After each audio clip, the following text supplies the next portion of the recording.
Maile fike hiki hatue Ekuoke iloma Ihe kolope Mavava mofaka meite Iyo tamako ena Aho ufa tangane hekoho aho Mo omaki heloto si eta siate Tapki afia tua mafihu tau lotonga. Tapki apko helu. Kere tuku ai lotu moyak.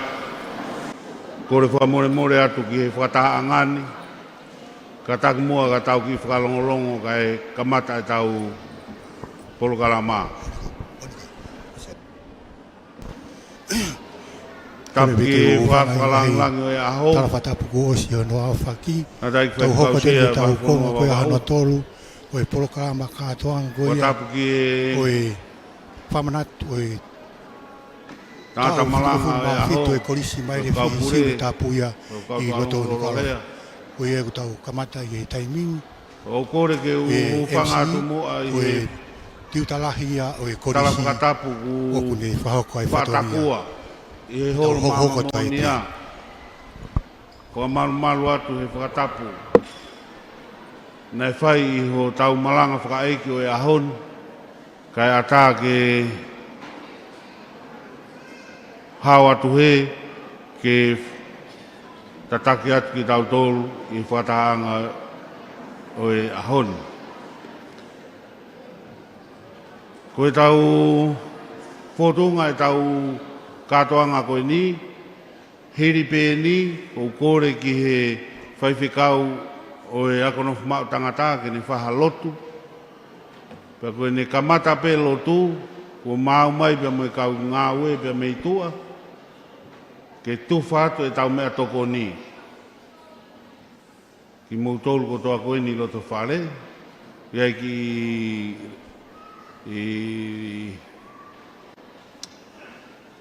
whamatawela pe e whanau ke tufotu whata. Taimi tatau pe u kamata e tau u whakameite i Hunga Stacey. Kore atu ke kau whai ako, e kamata pe pe a me he form fitu, o hoko i whai pe o au ke kinti. Koia kai tūnga ia tau polokarama o tau whanonga ai, kore pe ki he Tanda ik whaiwhikau, ke kātaki mu au whai tau lotu, ka hiri ia, o ku whai e he pure ako e tau rea taritari, mo tuwhato i pe, lorotonga tuwhato i pe e tau mea toko ni. Malo o pito.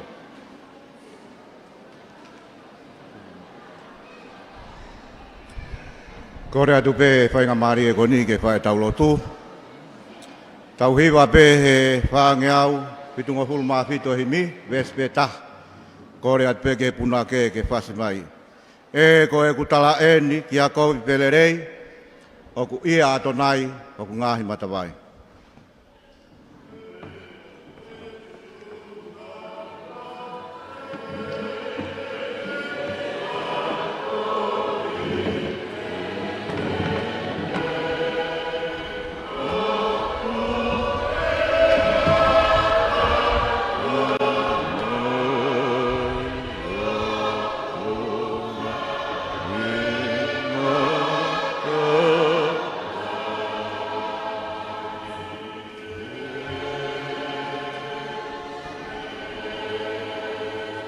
Tua maf koe mautamai tai ngata mo alofa e a Fiona. Koe o tua e a Fiona ku fungani mau peho tauhi. Koe kolo ai a pa moe tāpuaki. Ko lawe monu ai a e ako lolotonga. O hange koe whakakoloa ku o whai. He whai whikau pure o wahe whanua. Ko hui koe ta whitu malo e tauhi. Ko whai he a Fiona. Mau he malu o holo ko mama mo nia, ku hapai mai ai pure ako, ka mane kau ngawe, ka mai ako lolotonga, ko hi ke whakailonga ai aki aho whakoloan. Ka mea mai ai e whakawhilangi, ka koe whai whikau sea e wahe whanua, ka mai tangata malanga e aho, tangata i whai whikau pure, ka mai si mātua whai whikau, ka mai kau sea tuat, ai kau koristutu ko toa pē wahe whanuan, kua whai ai hapai ai ofa koen. Watawange pē ka ilo ai whakawhilangi, ka mai tangata malanga ai aho, ka mai kau koristutu ko, ka mai ngai kau ngā mea ko toa pē koristu marifi mo siriu tapu. Watawange ke hoko mai ai fufu ngaiwi ai a Fiona, o whai a ke ho mau whakoloa. Lotu ia mai kore ko mau whai, wafa pe a loko si Isu, ka ko koe po mau wha moui. Amen.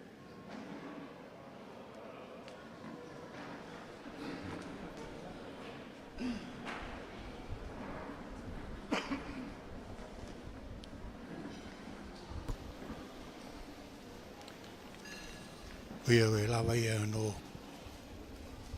ai lotu ia, pāwa ia te piri ilo. Tapu e whio ai o tua. Tapu e kere e kini. Kere o e ako mo lotu, api ko he lu. Ai o maa ai holo whakataha ngani, mama monia. E tā muau ke whai harea. Whakawhetai, honga ia e loto, o whae o tua. Ka ue ni whitunga fulu maa whitu. Whanonga mai e pia koni. Ka wau mai ke hea honi. Ka urea whakataha pē. Koe e iki pē. Ka ki mua ke heo kate kurea. O kore atu ke he kauwhai ako ke tuwha mai mea tokoni e...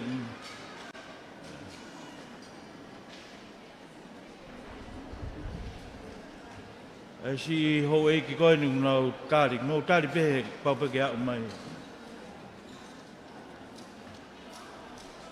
Mua hake tau whawhitai ki hau tua, i he ne ofa hulu whau. Ka tau tolu e whamanat, au mau ngani. Kei ongo maari e mea katoa i tau whanuani. Lau maari e lelea ho e iki. Lelei aha mata pure. E koe koloa ia.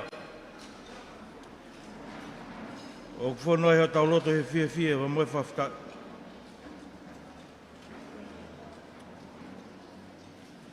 Pataha pia muhono koloa, oi ahoni. Koe mama, ke ulo. Au koloa ia e... A kololo tonga, ka maa ai whatongia. Kua tōtō ni he konferenisi. Ka maa e ne pungawe ako. Ke mau whetang tu. O puke ni ma. E mo teu i e tangata, mai whewhine, ke he mo ui kakato. Pea ke ulo atu. Tā lelei ki mō tōru hono katoa pē, mō mea mai ki tau apini. Kai ki ngata mō mea mai, mō toe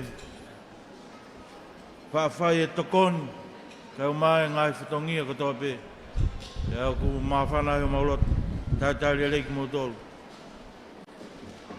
Koi ki whakawhotula o ku tukuna. O e fie au ngā atu pē, wheituna, whawhalanglang, o mai tangda iki, whaifkau pure. O e vai whanua wawau, e mai malanga e ahoni. Mau tolu hono katoa pē, whamore atu, ka kua i kai, ha mou halo fia, sio ku ngā tanga e, E mai ofa lai atu ka te kunu tolu. Lewe malanga. Tau atu. Koe mo toki mai ia ki he le a taitari ko ia o e konga hana tolu ko ia e tau programa. Ko e pure a ko ia. Whai te kau sentimita au hila. Ko ia i he hoa ni o tonga whahoko ko ai hoa ilo e taimita tau. Hoko to ai pepe me nau. Programa katoanga ko ia o e ahon. Ka koe kasi Form 7 ko ia denau kamata ai programa.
Tak moe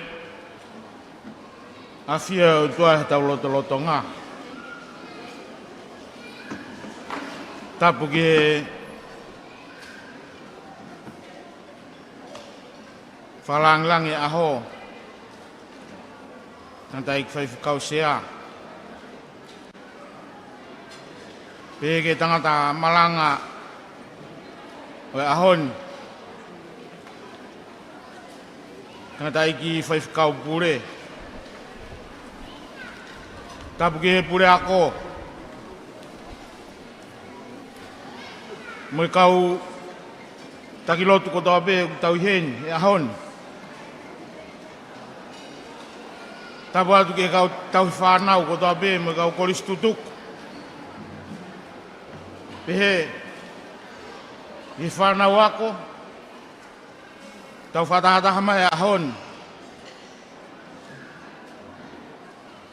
Koe atake he motuani. He whakakato atu. Ai whatongia. O e Palestini. O e Koristutuku. Hange koe ko mumia i. Koe tangata i Palestini e Koristutuku. Ko talau. Whea moe ata. Whea kutokoni pe kia e motuani. Ka kua kounau. E Palestini ki u whakakato ho mawhatongia. He ahon. Whamaloat. Whakawhakalang. Pehe ki he tangata malanga aho. Pure ako mo ne kau ngā ue. Mo ki mautolu ko tau pe kau Koristutuku he ahon. Tau whakawhitai bi ki o tua ko huka a tau tolu. Ai whainga maari o e ahon. Whamalo whoki ki he Palestini. O e Koristutuku. He whainga maari e ko tuku mai ka te au ke whakakato ho mawhatongia. Ko e Palestini koe kua mariu atu. Paula tatafu. Ko motu a peia e tamai. Ko Palestini koe ni. Ko hoku mata apure.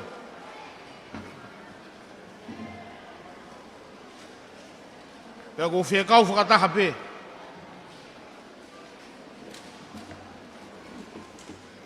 I he whakaapa ke te ia. Ko i koe whainga maari eni. Kau Koristutuku, he ahoni.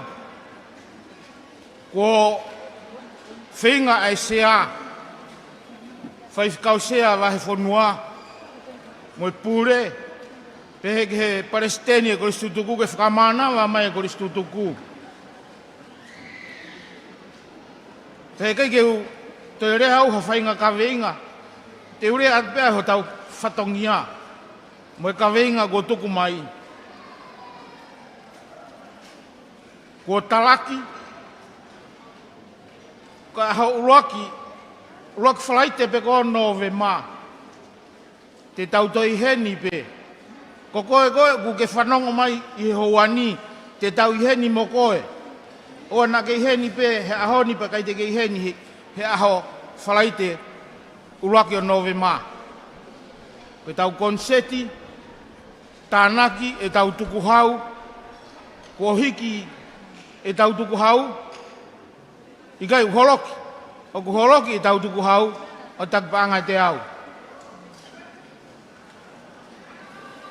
Ka pau ku ke loto mamahi, he whakahoko atu koe ni, fie mau ke loto mamahi. Ka pau he kai te ke loto mamahi, toni ke awe koe ka mapa ke wakai. Ia u koe ke aho, whalaite uloki o nove ma, ko ke loto le rei, ke tau kau whakataha.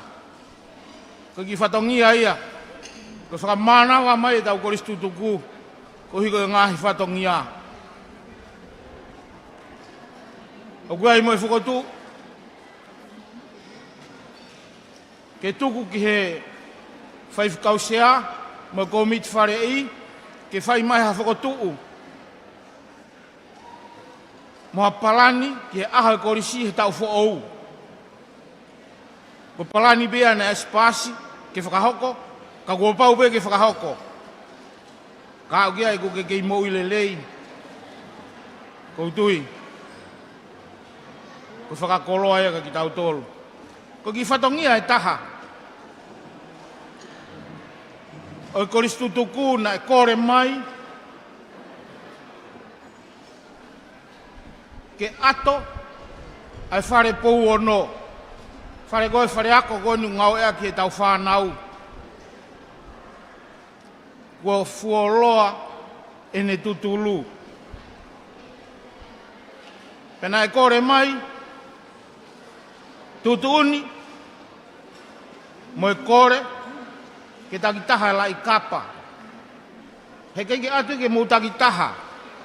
He tau tokolahi koe i whare ni, e fulahe la i kapa aia. A te tau wahe pe. E toki atu pe, ho inasi. Ta tau e pe na ke Kristutuku, pe i kai ka kokoe koe kau he aho ni. A te whakau ko ia ke whanonga mo ia. E waweni pe. Koe whimau ia he wawe taha. Ke mono ai ato whare koe ni tutulu. Te ria e tau whanau mo i kahau. Koe whakamalo. Whakamalo atu. Ka ting mautolu ko toa pe. Tau kau whakataha. He tau fitu ngofulu maa fitu. O ako anga. Ko motua koe nina e huu mai he tahi fitaha. O whakau ngā tāmaki. I he ako. Pako tau e nia ni mangofulu tupu mi ai. Ko kore atu ka teki mautolu. He kei peke toi hatahai e toi ala mai. Ke tau ako anga. He kai ki tau toe tangi, ki tau tolu ka toe whituu. Koe tangi u whai. Koe whai atu beka te koe. Nge a whi tau lalo. Ka tau ni masi ki mea koe ni. Ke hala i kapa. Moa fo i whao. Ke ato aki e whare e tau whanau. Koe osia. Ai ki whatongia. Sea. E vai whanua. Malo whau e uri whohe. O kutuku pāpeho mauma. Mo i Palestini. O i Kristutuku. I whakaongo atu pe. Whaanga atu pe ki tau mua. Kei ki te aha whakau ia ai ongo mātu anu. Hawhako tuutu te mawhai. E tuku atu pe ia. Ke wheitu una. Moe pure. Mau inga pe. Ai lawa e whatongia. O kei malawa pe whatongia he ta kei mo uhi. Kano ao ngā pe ia. O e whatongia he ta kei mau whainga mahari e. Ke taria whatongia. Iai pe ahoi au tau tākoto. O sio mai. Ke he ngā ue ia ko angaka ko ahoni. Ko ki taua ia. Whakamalo atu he ngai whatongia ko tō peku whai. Ko tauange mo eiki. Ke whakaake mai e tau koristutuku. Ke toi whakamanawa mai e tau koristutuku.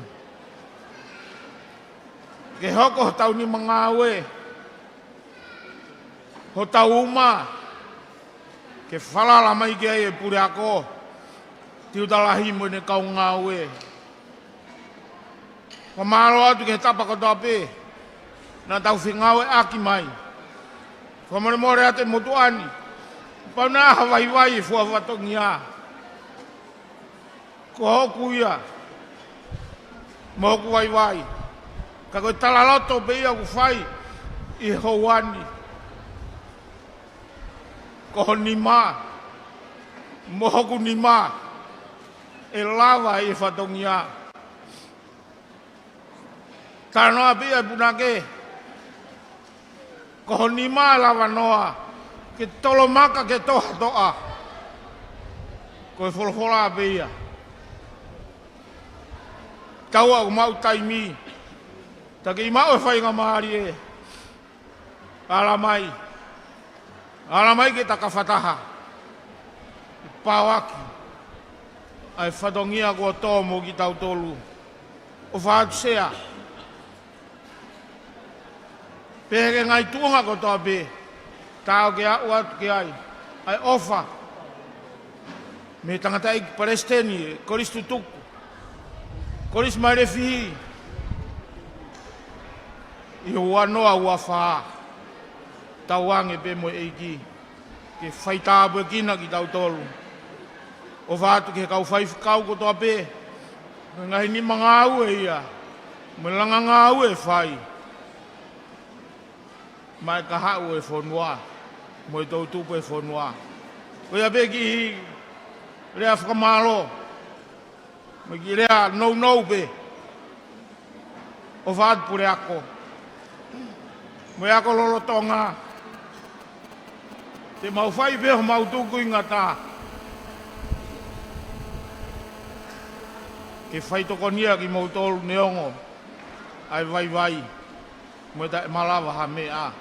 Tua o whātu. Malo.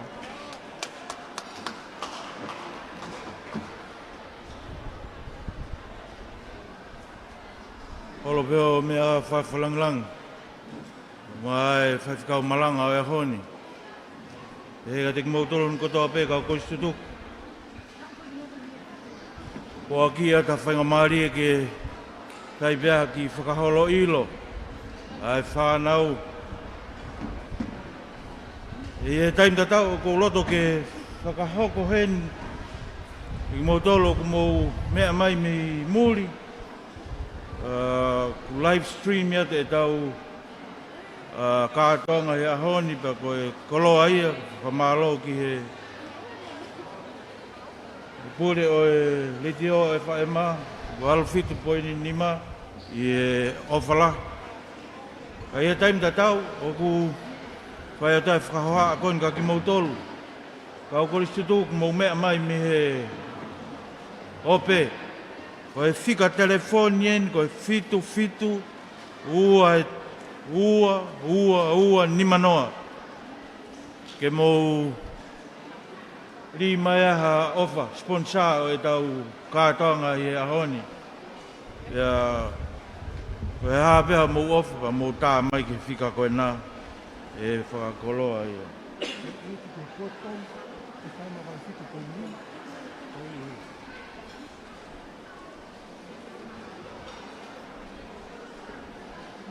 O mautol ko mau o si mea mai ki he kātoanga, mau e te atu e tau kaukostu tuku, e nau mea mai ki he kātoanga o kwhai ahoni. Te awana ngalo ke li maha se niti. Te ke eti ki he Broadcom FM Valfitu.5 Broadcasting. Te ute whamanata te whika, koe whitwhitu, ua, ni manoa, tā mai ki ai, mō tolku mō mea mai, e te atu ki he tau, ki he kau wawau, pa mō kau kostu tuku, koe Broadcom FM 87.5 Broadcasting. Ka tau hoko mua ki he whahalo ilo, ka mataia i he foam fitu. Maa upepa mō mai ke kamata tau kātanga.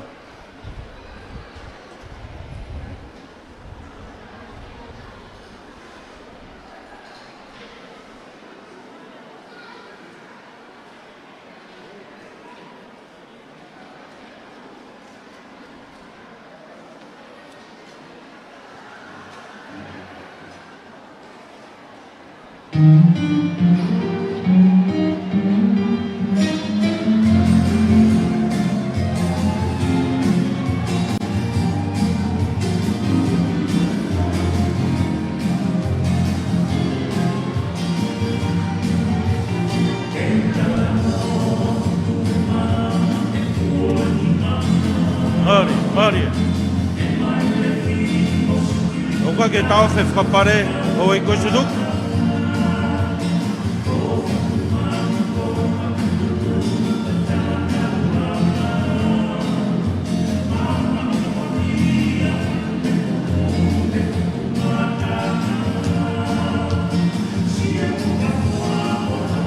Maria.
Malo whakapare.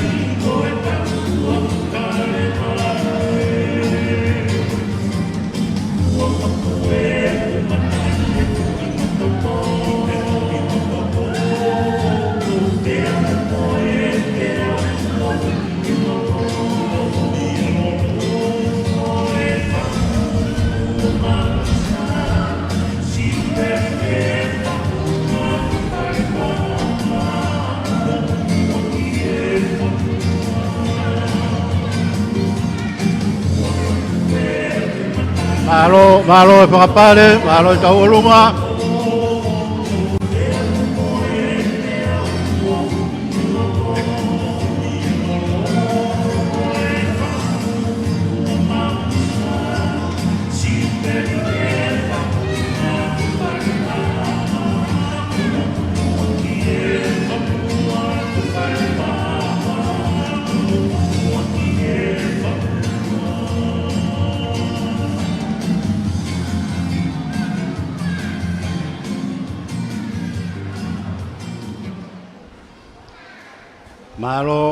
Malo e tau olunga, malo e whakapare.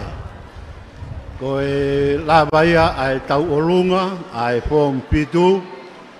Tau olunga whakawaia o ahoni. Form pitu, nau toko whāpe, toko ua pepine, toko ua tangata. Whamalo atu, ngai mātua, ai whakapare, pia moe tokoni, pia moe opa. O ia te tau hoko atu ai pe ngahi tau olunga o e ngahi kalasi. Tau hoko ai pe ki he fō mono. Pe ko kalasi pe ko nau mateu ki nau tolu ke nau humai ki he punga Stacy. Te tau hoko rewa ki ai. Ako e fō mono, hoko ai pe ke fō nima.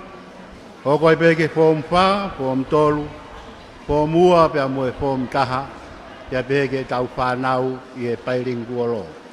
Koi, kalasi uku hoko, mau pe, pia mou lava mai rewa ki loto.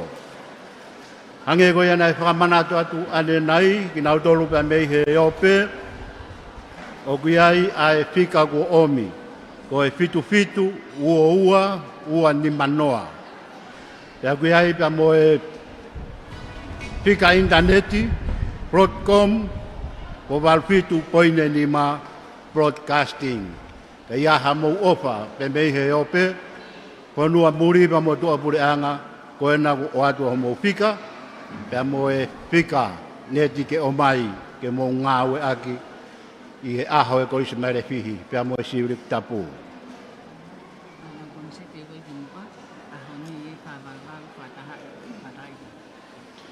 Ko e tau olunga ko ia ai form fitu, na e toki lava atu, ko nau tōna e tau olunga whakaawa.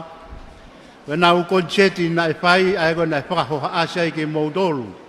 E ngā wike ki mua atu, na whiunga mo e paanga e waluape, walungeau whango fulu mātaha.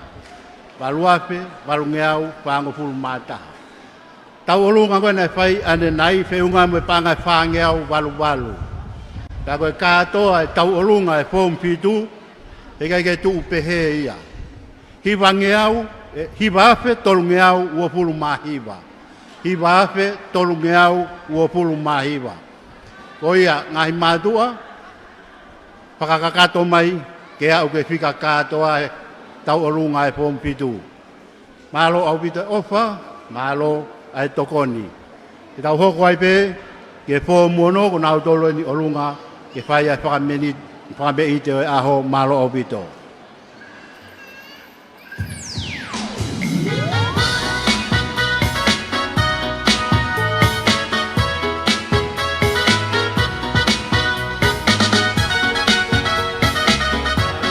Arie.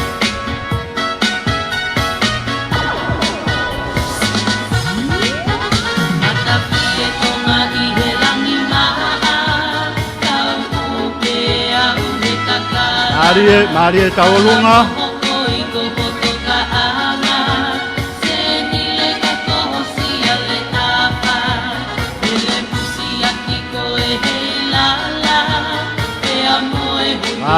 Malo whakapare, malo tau olunga.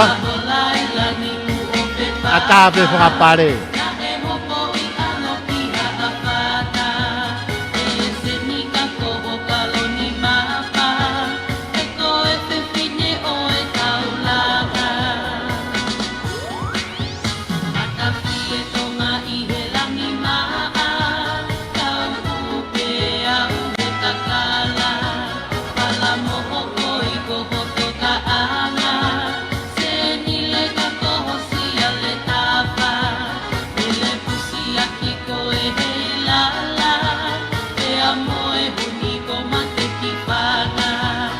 koe whamanata te te me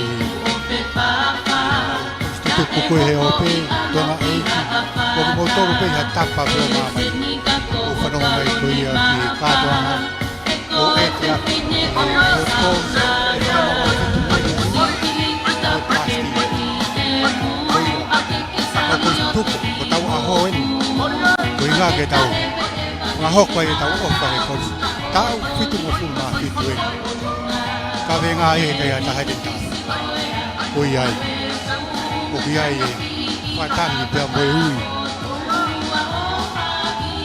e nei heru wataru pe mo ade pe au ko istu fikan go fa matara tu pai me e tu ta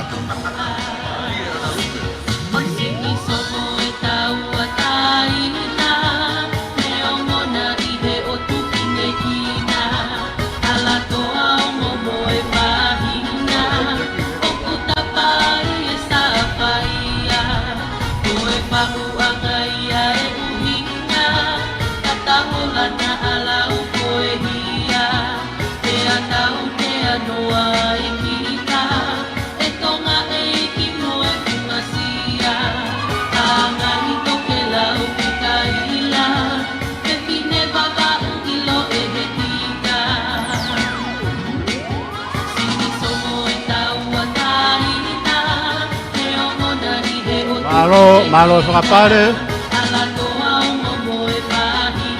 malo e tau olunga, a tāpe whakapare.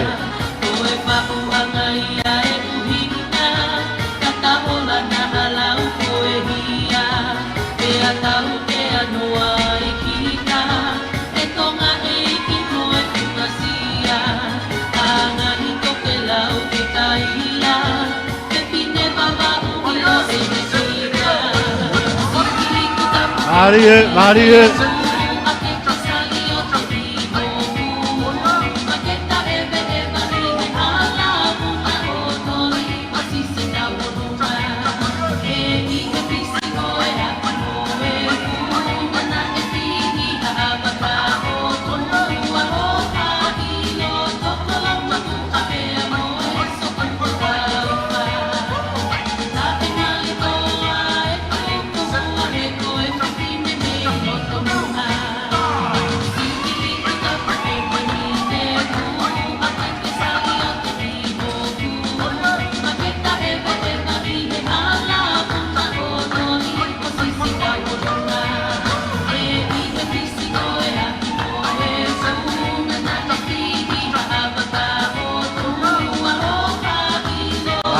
Marie taulunga.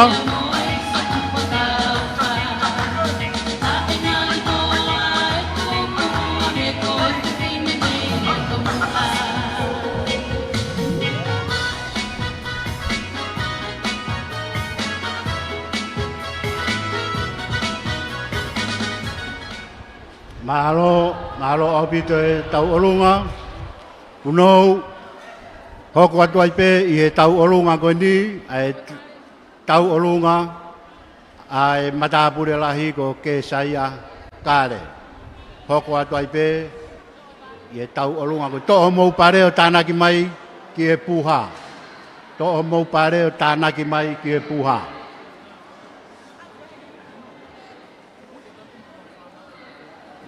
Whanau ako koea o e pairingu olo. Mou tānaki mai ki muini ki ospe taulunga ke saia u mou hoko atu ai pe ho mou tau olunga. Koia koe tau olunga koia e whong fituna e whai ane nai utoi hiki hake. O paanga hiwa afe, ni mange au ua fulu maa hiwa. Hiwa afe, ni mange au ua fulu maa hiwa. Toisi ipe te au ai whong fitu ke whika katoa. Koia, heikai ke tu upe he whika e whong fitu. Whakakato mai ai whika koe ni ke au. Koia, tau hoko atai pe ke tau lunga ai matapure lahi. Pamore atu pe hou eiki. Panongo, koe kaunanga koe ni na ia e toko tolu e whamiri koe ni hoko pe e nau matapure lahi e korisi lolo tonga. Tā koe ahoni, o omi pe whakahounga. Ke tau olunga koe ni koe no tekteki koe paanga e ua ape. Whamaro lahi atu ke o mātua pe ke whamiri. Tama ngahi tofia, kua omi ke whakateunga ke kois mai le whisi uri tapu. Tau hoko rewa ke whakamei te matapure lahi malo au pito.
Malo e tula pare, malo e tau olunga.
Marie tula pare.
Malo au pito matapure lahia ai ongo korisi ke saya kare i he tau olunga pe mo whame i te ko whai i he ho atan whamalo at ke kau whakapare whamalo atu ke kare he ke hoa pe mo family i he ofa ko whai i he ho atan Koi a koe katoa e tau olunga koi ai fō muanona e toki lava tu Peunga ia mo e panga e tahamano fitu afe tolunge au tolungo pulu maua.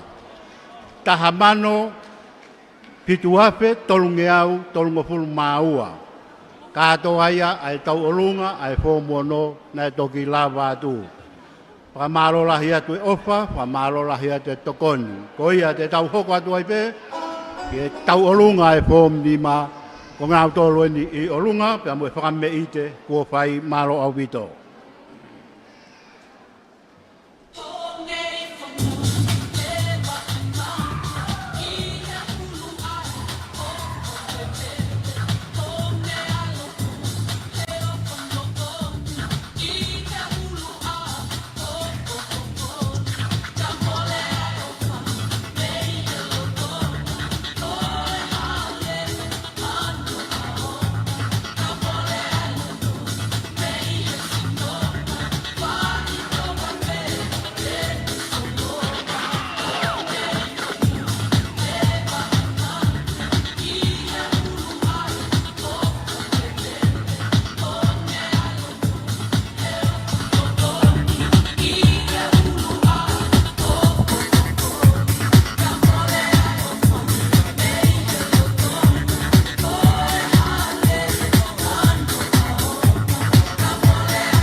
kāteni, o sieni pia mou hoko. E pe umarewa i kinta kāteni.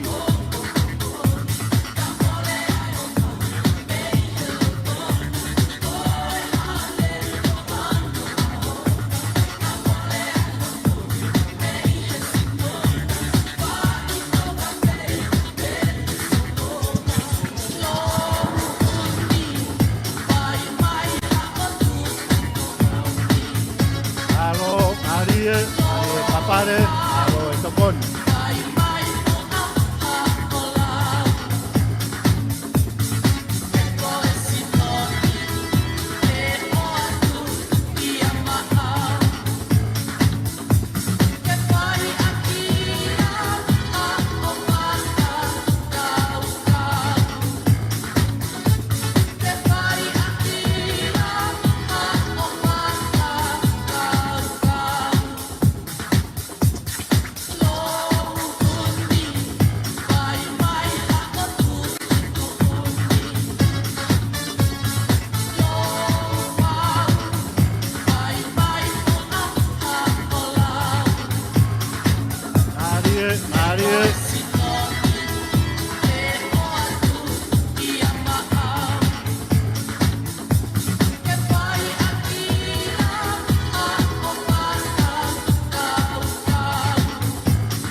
Malo, pamalo atu ki e tau olunga a e fom lima. No kautula pare, pa mo e whakapare, pa mo e tokoni, kuo lava. O ia koe lava ia e tau olunga a e fom lima. Pamanatu atu ai pe tau fika, fetu taki, pa me he tuapure anga, ko fitu fitu, ua ni manoa. Ko e fika ko ia ki he fetu taki, Plotcom, for Valfitu Poine Nima Broadcasting. Oia ki motoru koristutuku me vahe ponua muri, mo fetu taki mai ha ofa ki aho e korisi, ko e fika ena ke mo fetu taki mai ki ai. Malo abito, ko e tau olunga ko ia ke saia kare, mata pure lahi, na e whiunga kātoa ia mo e paanga e uape, tolu ngeau tahanima. Malo abito e ofa, malo e tokoni. Tau olunga ko e tokoni mai peia pe me kau kuristutuku, sa te ai polo, whiunga mo e paanga e uangeau, Wawau High School, whiunga mo e paanga e nima ngeau. Malo abito e ofa, malo e tokoni. Tau hoko ai pe ke tau olunga ai kinta kāteni, malo abito ke kau whaiako e kinta kāteni e teu, kua whai, ma e tau kau whaiako pe mo e whanau ako. Tau hoko rewa ke tau olunga ko ia.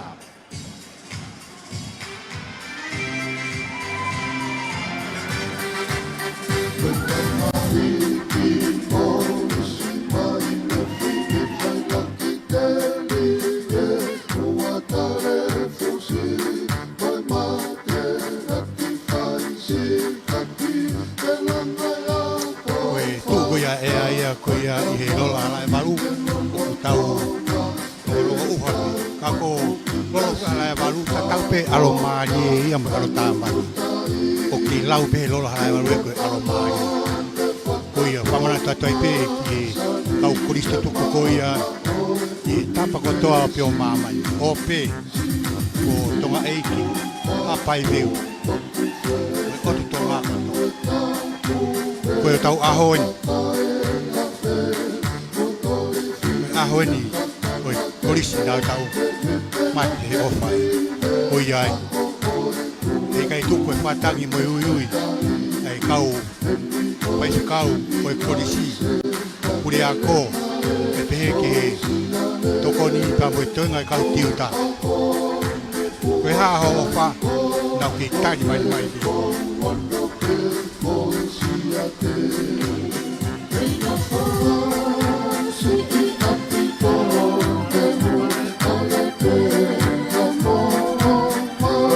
Kalas kinti ena, ako teu, ai vahe ponua papa o nau tau o.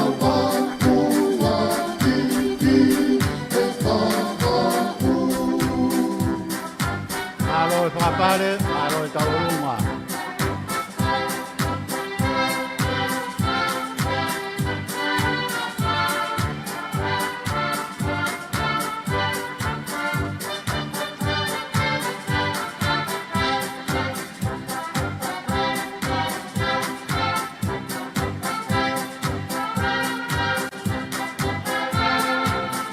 Marie, whakapare, alo e tau o lunga.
Malo au pito ki e kalasi ko di aku teu ko e kinti ai bahponua i he tokoni amo ofa ko fai ko ia ka koristutuku pamore more pe ki moutolu kwa ha mo tau olunga pe ko ha mo e pai he hoko at koni pa ke fetu utaki mai vawe pe osi e tau olunga ko ia ko e tau olunga ko ia e fom di ma nai lava tu ane nai peunga ho mo ofa ke tau olunga ko ni ngahi konseti nai fai na peunga mo panga tahamano faafe hiwange au papare nai fai ane nai te au tolunga fulu maono katoa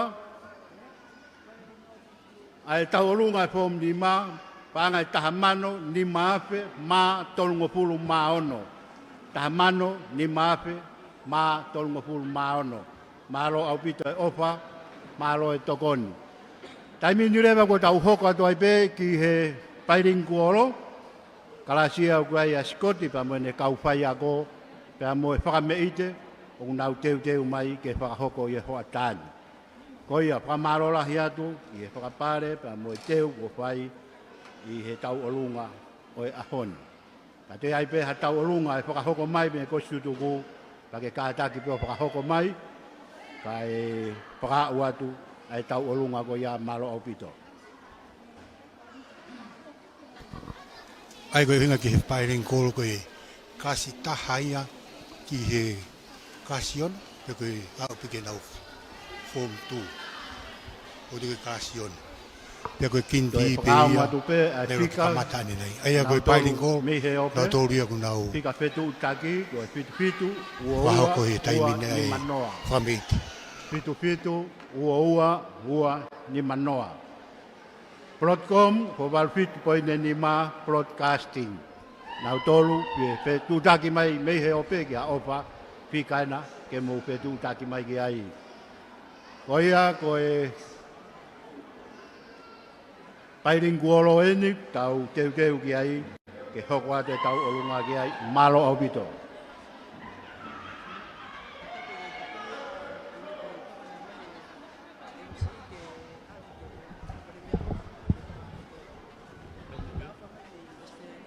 Pasi que pure.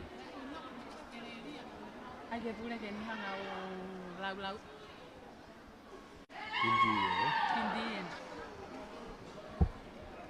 Malo tau keu atu ki he mā ulu ko ia, ai pairing kuolo. Kua toia umai e lahi e tau olunga i kinti, piunga mo panga e tahafe pitunge au maono. Tahafe pitunge au maono. Ko ia, mau be pairing kuolo, tāre waho mou napa, malo.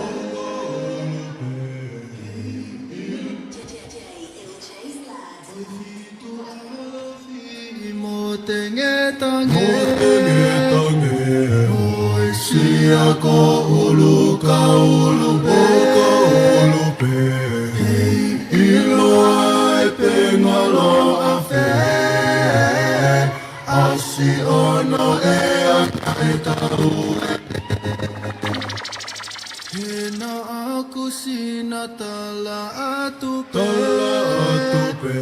utaki he fala o setane, koe potu hoku au he, e mauma oni ai o vele.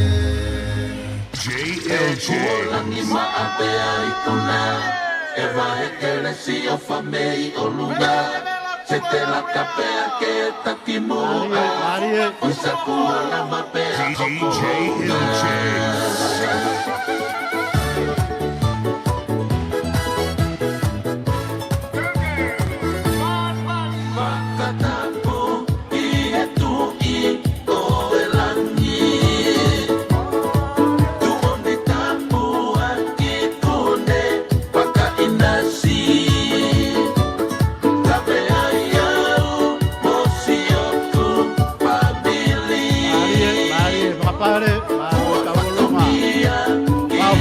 Vai ficar mais aqui.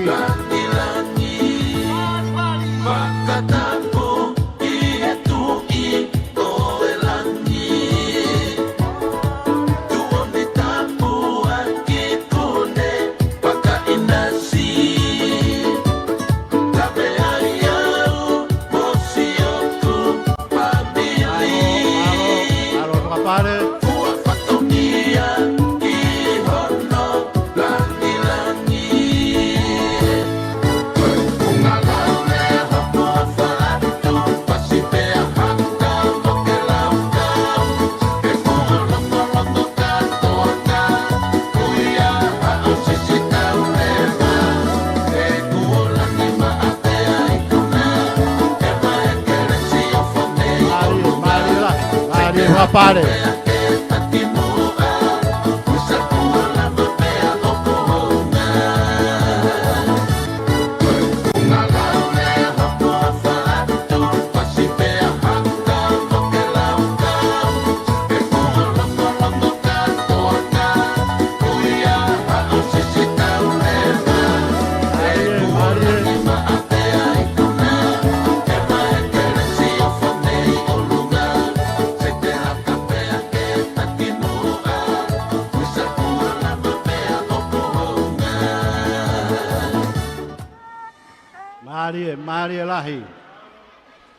Maria lahi kei holo mai pe whakapare, kei holo mai pe whakapare. Malo, tuke tuku atu, whainga Maria ko ni ke pure ako. Kore ke uwhangai whatapu kai whakahakate ki tohi koen. Me sene Australia, ki he presteni mo tokon presteni, koris tutuk mai refi mo siurik tapu. E ku ofa ke kamata ki repa ki hano ato e whare ako pouono. Ko e koristutu ko e wafe mataha, na e mataha pule. Pea mamaloa mo e matakri oa. Ko e ofa ia mea i noke tonga hei tonga. Me i taanea horewa mloto nei afu. Fine eiki ko e koristutuku ko Akosita Antoni hei tonga. Mo e toenga e whanau mo e whanga makapuna. Panga e tahawhe. E toki maa upe me e ofisi. Malo. Tau hoka tape ta alunga e noti pru. Ko e kau taha tutuku ia. I e whanga maari e koe ni, pe toki hoko mai e whumpa.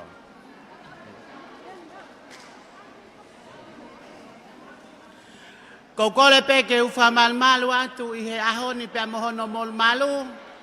Fai whekau sea, kau maai, fai whekau malanga. Fai whetai ke o tua mafi. Ko hao mai ai Royal Naughty Blues o tau kau ngā fia he ahoni. Pea ko tui pe kuongo atu eni kia ki mautolu kotoa ai to uako o RNP mo kataki mai ke whakakakata o tau olunga. O kuia e ofa mai pea me he Palestine lahi pea me Amerika, me a ofa los na pensini pea pehe ke Palestine vavauni. Te mau tau asi mai pe neongo NSCE, koi ni kapa pe taha afe ke tokoni atu ke aho, o tamasi ko mai refihi pea mo tahini ko sirik tapu. Mo kataki mai keleni, vave ke whai e tau olunga he taimini.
Maria ke tau olunga ia ai Multi Blue ko istutuku ko ismairepi siuri tapu.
Nalo lavaya ai tau olunga ai Multi Blue pe mo e koristutuku ai koris mailepi siuri tapu. Pamalo atu pe ke palang langi pe pehe ke pai kau pure vai ponua o mo ke me abe ho mo me anga uia ko palang langi a ho koris mailepi siuri tapu. Hoko mai ai pe ai kelas form tolu. Toi pe atau kau olunga taha pe ua ko ne lava ia e tau whame ite o e ahon. Pamaro lahi atu mo kei holo pe e nopo i e ahoni. Pom tolu, nau tolu e ni ko nau i olunga ke whai ai whame ite o e aho. Pamore more atu, ta ko e pom wha. Pom wha.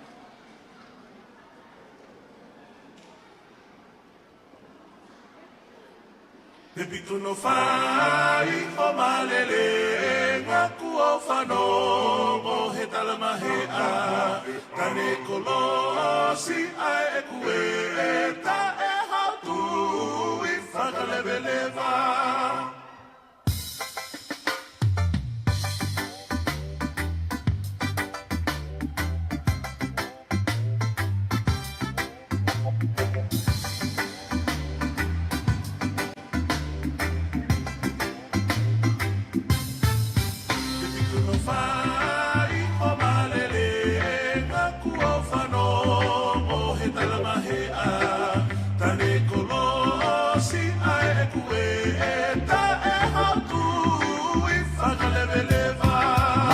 Marie, Kameite.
Marie tau olunga, maro whakapare.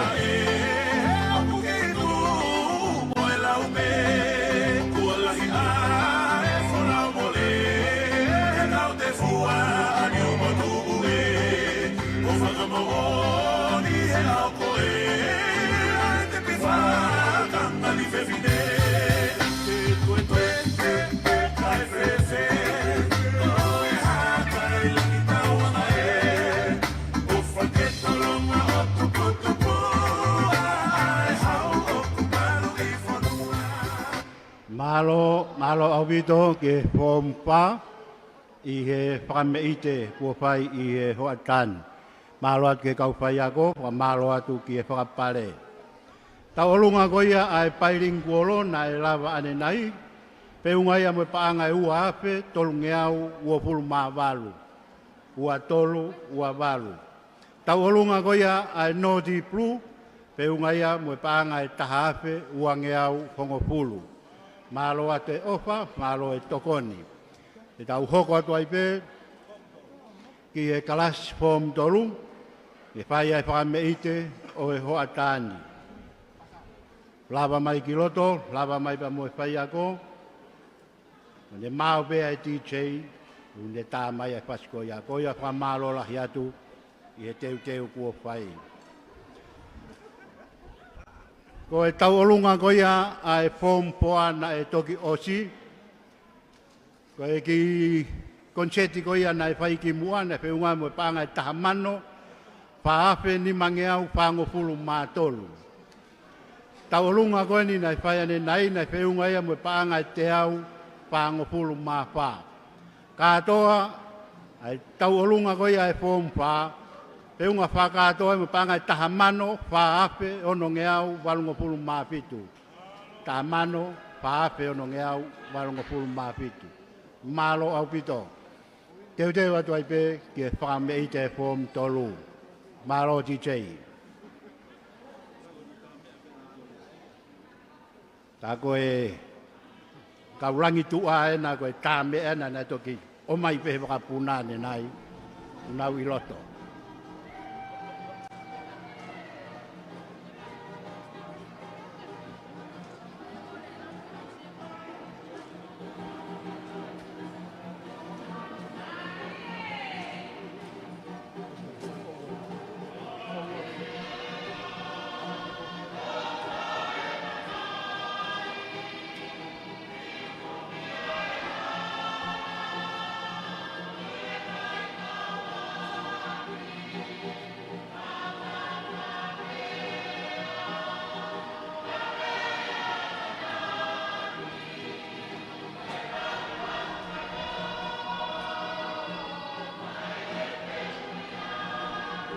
Marie tau olunga.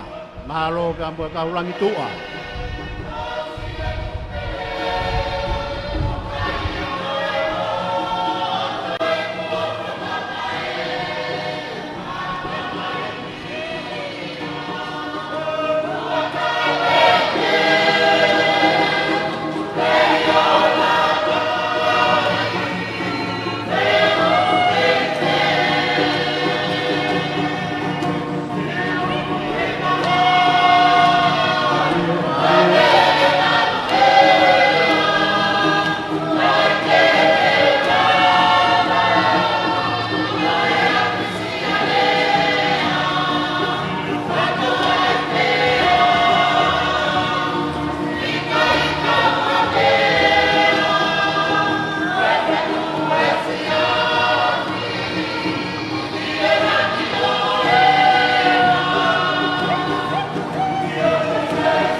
Keiano ka moe taulangi tua, ka malo atu i pom tolu, i tau olunga marie, i mo peia i ho atani. Ka malo lahi atu, opa, ka malo ate tokoni. Te tau hoko ai pe ki he tau olunga pouono, kore mai kau pouono, ke nau hu mai ai pe i he taimini, ai to hoko mai ai tau olunga ai pom wani. Katak pom wan hu mai ai pom tu hu mai ai pouono i he taimini. Ka mo toki hoko mai ki mo tolu. Ki taimi pe po mua. Ki taimi pe toi pe tau tau olunga ai ua kone lava ia oi ahon. Taimi pe po mua hu mai tau olunga ai pouono. Te a mo toki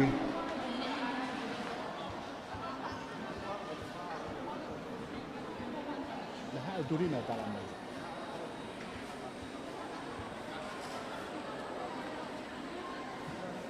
Koia pouono te mohu mai be hawa e ho mua ia. Wawe mai pe ku wawe pe e tau taimi pa more tau olunga ai pouono e Turina. Kata kwa more o mo hu mai dai ni ko fika koia ke mo pe tu kaki mai. Ko e fitu ua ni manoa. Fitu ua ni manoa. Mo tolu me he ope, pa mo tua pureanga, mo me amai. O me mo tokoni pa me he ope, ko e pika aena, ko e plotcom, ko walu fitu ko i ni ma broadcasting. Mo tolu me he ope, pika ena o atu ke mo petu taki mai ki ai. Ko ia tahine tau olunga ina e pou no ko i mua. Na toki au mai pe i e a baba ua ne ho ata. Ta ko ia ni e fai atu e fa me ite o e ho ata malo au bito.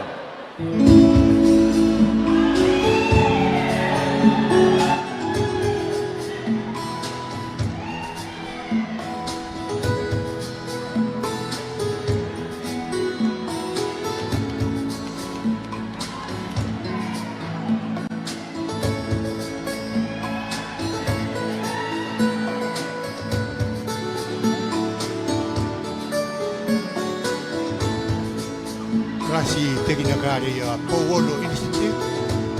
Ko nau taimi ni a ko nau i e Funga Station. Ko e tahine taruma. Ko ke open e fofe mai o ne a o mai ai ki he Funga Station. Ko ia. Ko e fai pe o mai ha Mare la hi Powolo. Whamana toto e pe i he kau koristo tuku koia i he ope. Ko tau whika telefoni ne toto whakaho kwatu he MC. Au ke whainga maari i ho Facebook. E poi tau olunga wena. I he Na e ako ia e ke ton. He Plotcom e whaima Parvitu Poen Lima podcasting.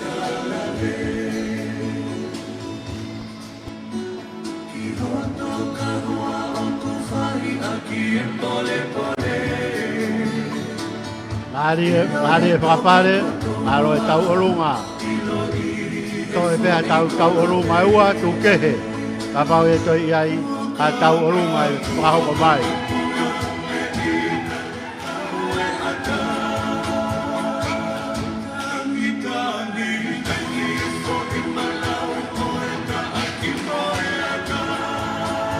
Ko tu tai mini ai holo mama mo ni a te ke holo atu e si matu a tau whanau pe ke kau whai whikau muna ngahi hoa pe ke whaalangangi whai whikau sea o e wahi whanua wawau ka mai whai whikau pure e na kei mea peona mea anga koe mata ai Mari.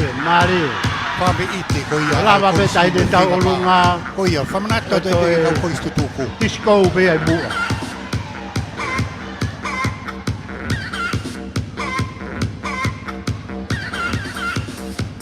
Malo Powolo.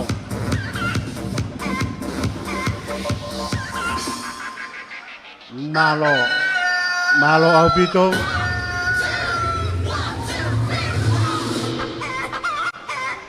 O mai e pare me e kato. O e alu moia. Malo au pito. To o mai pare. O e pa o e pare. Malo au pito e tau olunga Powolo. Pe ke kau pai ako, o ai pai kau. Te sene maire moala, malo au pito. Ai pai e tau olunga. Hoko mai ai pe fo mua i e tainimi. Hoko mai ai pe ai fo mua i e painga mari e koe ni. Konseti koe ai fo mtoru. I whainga nana ura ki whai na whaunga ia mo panga e taha mano. Pa ape tolungeau tolungopulu mawalu. Taulunga ne nai whaunga me panga e uangeau ni mangopulu manima. Katoa e taulunga e fo mtoru. Taha mano. Pa ape ni mangeau wonongopulu matolu. Pa malo atu e ofa. Pa malo atu e tokoni. Hoko ai pe ke kalasi fo mua. Malo apito.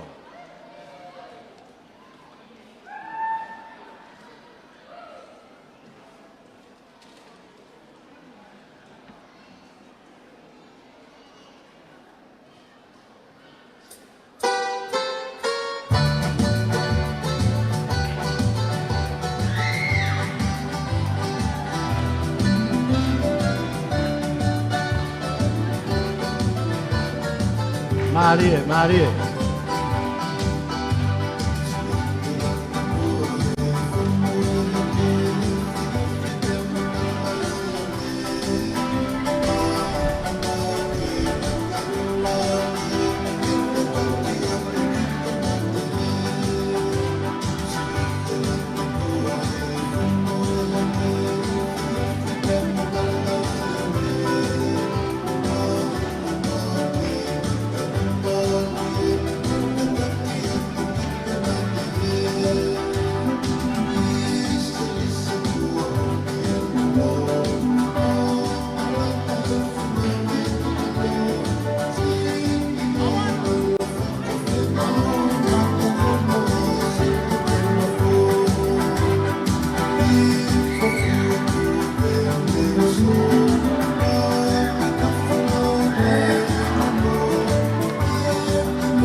Malo whakapare.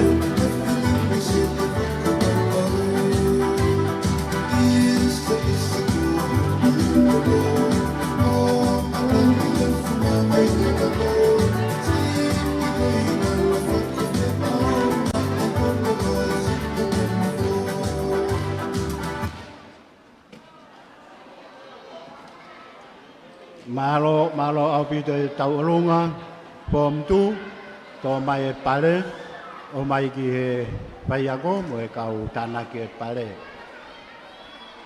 Pa malo at pe, pa palang pe ke whai kau pure o mo kei mea mo nopo uia koe whame ite ahon.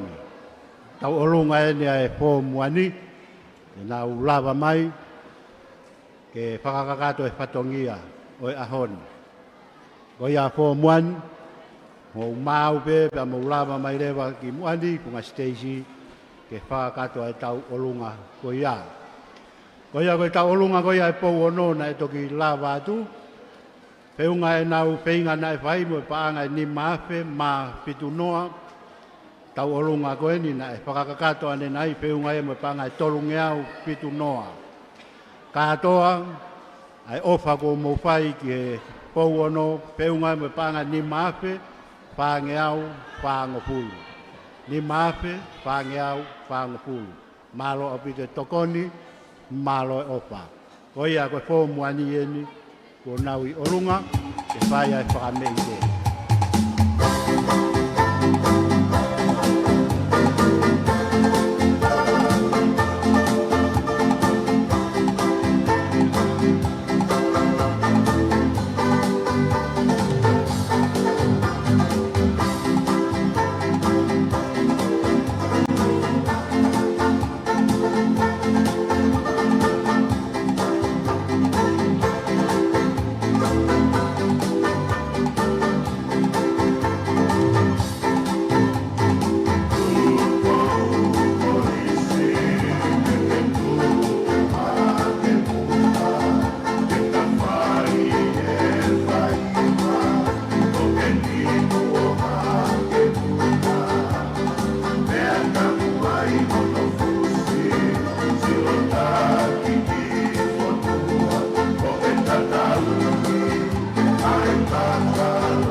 Mari tau lunga malo kapai.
Malo atu ki e po muani i lava e whameite o e ahoni, wa marot ke kau pure, ke kau sea, e whakapare, tau whanau, pia mo e whameite o e ahoni. Kai ke mauharea pe ungai a ke pai a ke whakamalo o e ngai tau olunga o e ahoni. Pe ungai tau olunga ko ia a e po mua, na e kamata mai pia me ngahi wike ki mua mo e panga e taha mano, taha ape, tolunge au hiwango pulu mā taha. Taulunga ane nai whiunga mo e panga e te au tolunga pulu mā taha. Whakakatoa e tau olunga ai pō mua. Whiunga mo e panga e taha mano, taha ape, ni mange au ua pulu mā ua. Pa malo atu e ofa, pa malo e tokoni. Koia ko e taimini, ko e tau olunga tāpuni ia, e lava mai e Palestine e kostitutuku, ke whakakakato atu e taulunga tāpune a honi bea tau toki hoko atu ai pe maro opito. O mori atu katoa ki pōwonu na whaiwhai pato i ngari whahoas. O inga koe taulunga o e ahoni ia, ngari koe taulunga tāpuni ia, hange koe tala e whatongia na e whaupa mei whalelotu. Na mau whakaukau mo te mau tuk taulunga pe whalaite uluaki koe au no vema. Ka hono ki ahi atu peo wakai pe mōni ko ha mō pōpō ki ai pe ko mō rea pe a ko mō longu tu hange koe tala noa e wholofola o e ahoni. Ko ki whai tālunga koe e koristutuku koe mau wakai. Te mau ki wakai ke o tumotu lalo o koe whine mui e hake pe me o tumotu lalo mo i ka inga ko wala motu tāufa koe tene whakakato e tālunga. Kāta ki wala motu mea ki o lunga. Te mau alo aika niki resi ki he ki tuku lalo, wakai pe ukei mōne ngā aue na ere ake tangata malanga o e haoni, a e nau sipinga koe e nau whakafotunga o whai mai ke o ngā pia koni. Koe au mau whawhi ai, a e hoa o tangata malanga koe e haoni, hoa whai whakaupure, tahine tā lunga e pa mei he, mei tuku lalo. Te mau toi whoki mai pe o whakamaunga ke hei lala ko tauhiki ai, pe me he tiuta lahi koe ia, o e ongo api ako e ongo tamai ki korisi, mai re whi siuru ki tāpū, tahine tiuta lahi, mō kātaki mai ki loto, ke mō wakai ange ka kou kore atu kau koristutuk. Ka mohanga ngeo ki wakai ange ho mō i o nai whai, ke tau kātoa mai o tuku e tau tuku hau, he aho whalaite o Novema o luaki. Kātaki mai tiuta lahi, tamek whewhine, siuriku tāpū, o tahine tālunga, koe tula whare, kātoa e kau me mipa koe a komiti, ko wahi pa mo siuriku tāpū, o mo taimi e ni malo mo mea mai. Malo ke Palestini, i he mawhana kua whai.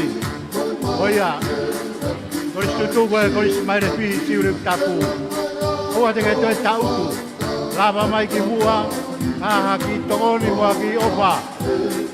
Koe tauolunga tāpunia, koe tau ngaue, i he ahoni. Lava mai tau koristutu. Pai ha opa, ke whakamahino, o ke opa moni i he ako angani. Kore atu, lava mai ki mua, taulunga tāpune aho. Whare atu e Palestine, e lava mai moia ki mua, maro vita.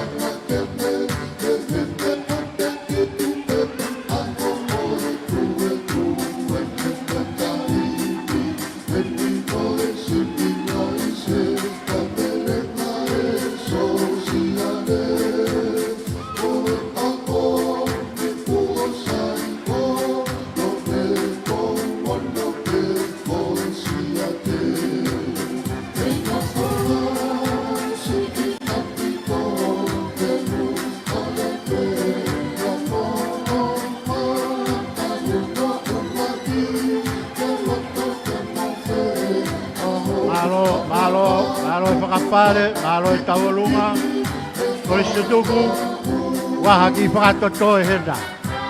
Lava mai koe tauolunga, tāpuni eni, waha ofa ke ongo tamaiki, koe smaile whihi mo siulu tapu, more. Lava mai, a tangi e Palestini, koristutuku, waha ki merenga hokato, kia ke lava mai moia, malo au pito.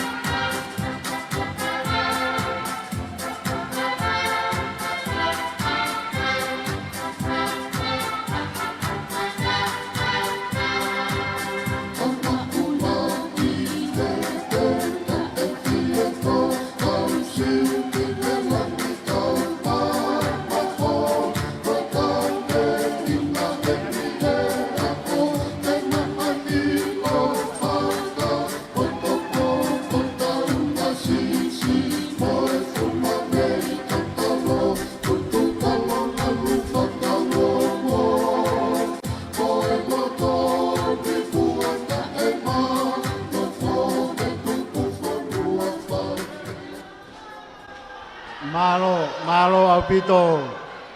Palestini pege tokoni. Tau maulakanga. O e koris tutu ko e koris maire fi siuri tapu. Pege ateki motor ko toa pe. Mo ko mai o fai ofa. Pe mo tokoni ke tau olunga. Ai koris tutu ku. Pamalo lahi atu. I e whakahounga. Pe mo ofa. Pe mo tokoni. Ko mo fai i e ho atani. Oia, pamalo lahi atu.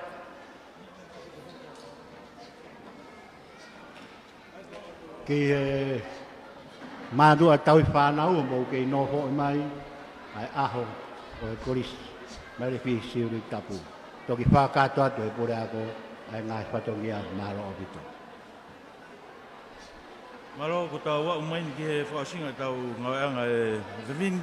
Kore he tangata iki hawhikau pure ke lawa mai o. Whaiha tau le whamalo. Whakakata tua i pe whatongia e ahoni. Malo.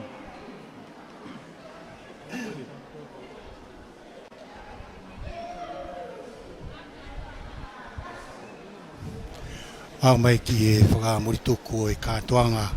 Fia, kai pe kātoanga. Toko lahi.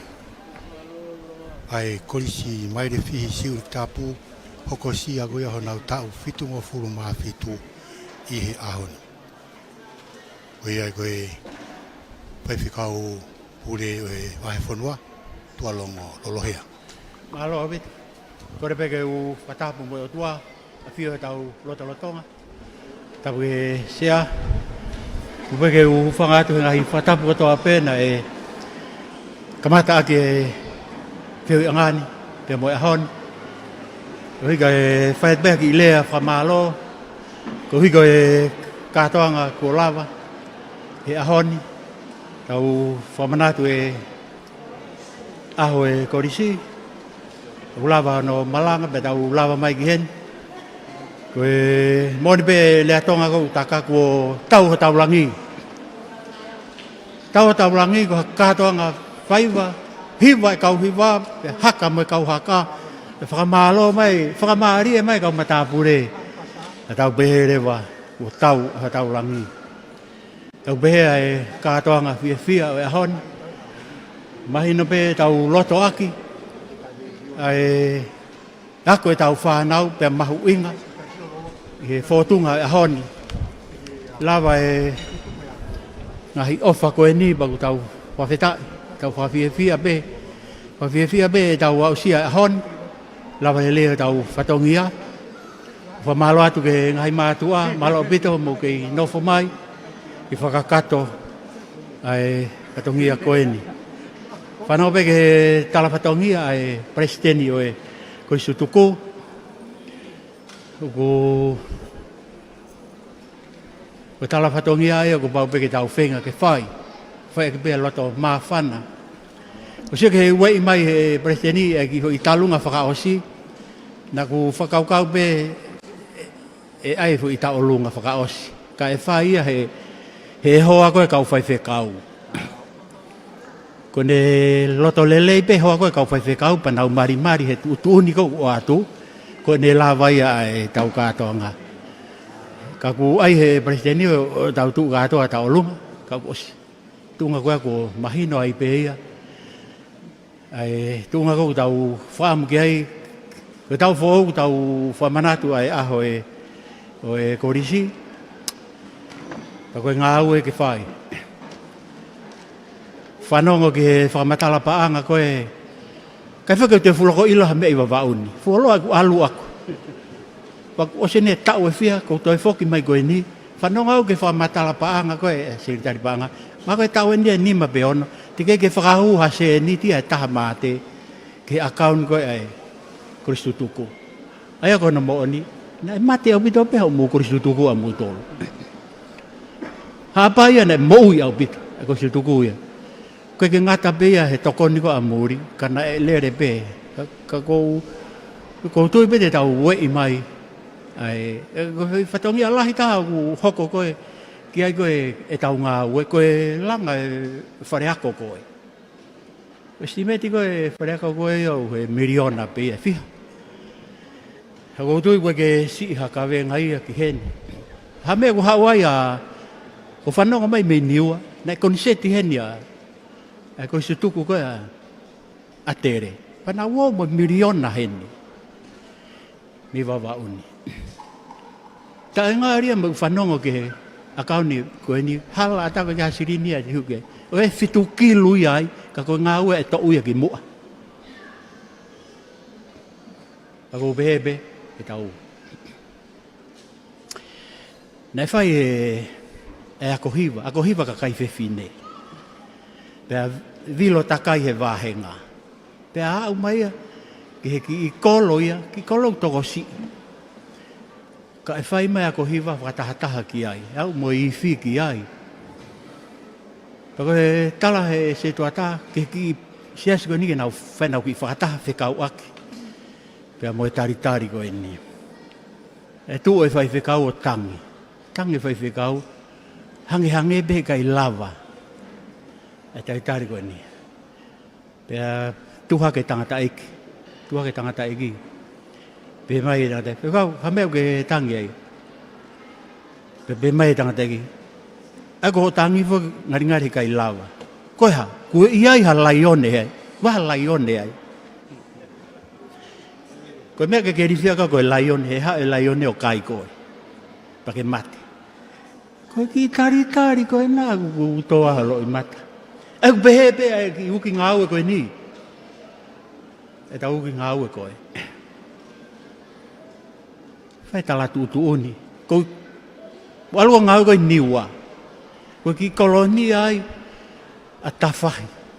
Koe siasi koe tawhahi toko taha mā te. Tala vau beta. Ka koe wahe koe inasi. O koe ke upeha toa koe toko taha. E tama koe. Ingai wahe ta tau beau e. Wahe neongo e ne toko taha. Pe aroa te fui kawenga ta. Pe whai kau e nā whataha. Mo e sipi. Sipi u toko taha pe. Whakahoko atu. E whataungia. Koe ke loto e tā magi ai. Ko te hafua tala kawenga. O mai kawenga, o mai. Ai mo taki malolo. Whaderiha koe, te ualu au. Pe hua e tama alu. Hua ki to alu. E se tuata. Alu koe mea pa peatu e whaiwhekau. Se tuata. Alu hena. Ke ilo. Te ke whe ao pe mo e paku. He aho kotoa pe mo e taimi kotoa. Alu e tama e pa te whoki mai. Peatu whaiwhekau. Hameo ke te hauai. Pe mai tama, ikai, koe ku hau, ke toi ai mangea fo i mea taha. Fo i talatu ki taha. He kou lolotonga paku pe au. Toi ai maha fo i mea taha e mo oni. Pe atu e whaiwhekau. E se tuat, haua tau tui lalo. Pe koho alu, kau alu koho mau api. Ko ngā kohe ko whehitaki hoko heke toi ui he ku mate si asi. Moni ia. Li be tau mata tope e teki nai be ai. Ka pai e te ke mau e koe. E mau mai aho mokopuna. Ko mokopuna ua. Mako tau eni e... Peku o se whango furutupu ke ni mako furutupu. Ai whare ako koe. Nei langa ia bea hufi mau ke i ako. Paka talanoa ia e tau koe ia. Ko talanoa ni e tau koe. E hoko mai ko ki tau tonu a tau langa ai. Ake. Lolo e lea, ko whamalo malo bite lava e aho. Ka ko whamalo ke sea, ke whawhalangilangi, ni ke mea wholoa, ki mau tolu katoa pe, o te tau fōi. Katoanga koe o aho ni, honu whakatoa, taha kilu, taha mano, ni maafe, tolu ngeau, tolu ono. Taha kilu, taha mano, ni maafe, tolu ngeau, tolu ono, koe ofa ia, ko mo fuaki mai ahon, mai korisi. Tau kau ke whakamalo,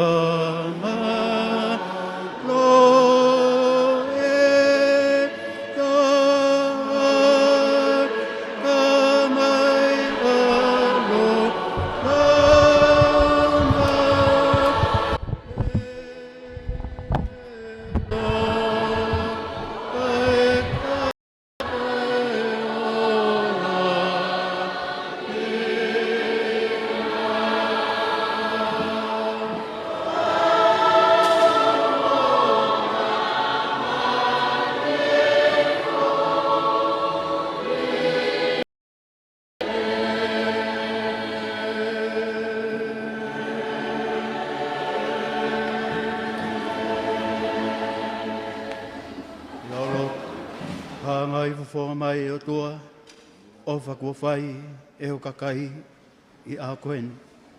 Ka ia me ai anga mea e whine masiwa. Kua whaaki pe, ke ki api ako koeni. Ko hige mau sio whaaki aki ke kahau, ai kahau o mau whanau, mau whaampe ke ulo e mama. Whanau koeni. Una wongo i, una mo ui e te koe sisu. Tā pua ki pe whamanuia, e ngai whenga anga kotoa pe, tu ke hoko ai ofa koe ni, me eia ke ni langomi, e si whainga tā ia o ki api akoni. Ta mai mo alo, mo lau maari mao ni oni. Amen. Hello?